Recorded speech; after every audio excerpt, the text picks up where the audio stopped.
ADRE নিযুক্তি কেতিয়া হ'ব আৰু প্ৰশ্ন কৰোঁতে দুই এজনক মই অধৈৰ্য হোৱাও দেখা পাইছো যোৱাবাৰো এডিআৰই নিযুক্তিৰ ফলাফল ঘোষণা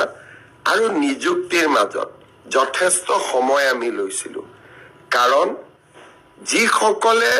খুব সোনকালে ইম্পেচেণ্ট হৈ যায় তেওঁলোকক মই এটা কথা বুজাব খোজো যে আমাৰ যুৱক সমাজৰ বা উদীয়মান যুৱকসকলৰ আমি সকলো কথাতে অধৈৰ্য আমাক সকলো কথা সোনকালে লাগে কিন্তু চৰকাৰে হাতীৰ দৰে খোজকাঢ়ে লাহে লাহে লাহে লাহে খোজকাঢ়ে যাতে ভুল হৈ নাযায় এডিআৰই তৃতীয় আৰু চতুৰ্থ বৰ্গৰ নিযুক্তিৰ পিছত 38টা বিভাগত ইয়াক আমি বিতৰণ কৰিব লাগে 38টা বিভাগে প্ৰায় 60টাতকৈ অধিক সঞ্চালকালয়ৰ মাজত এই পদসমূহ বিতৰণ কৰিব লাগে তাৰ পিছত তেওঁলোকক আকৌ অসমৰ বিভিন্ন জিলাত ভাগ কৰি আমি নিযুক্তি দিব লাগে জিলা বিষয়াসকলে তেওঁলোকক ব্লক বা আন আৰু তলৰ কাৰ্যালয়লৈকে প্ৰেৰণ কৰিব লাগে ই এটা ডাঙৰ প্ৰক্ৰিয়া ইয়াৰ মাজতে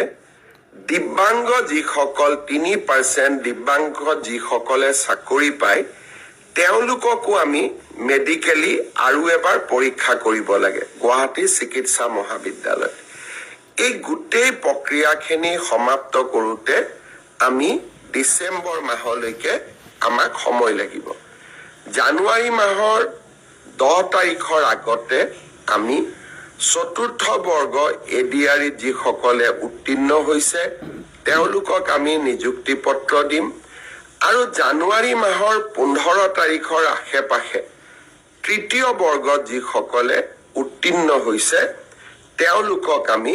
নিযুক্তি পত্ৰ বিতৰণ কৰিম ইয়াৰ পিছত আৰু কেইটামান বিভাগৰ নিযুক্তি পত্ৰ আছে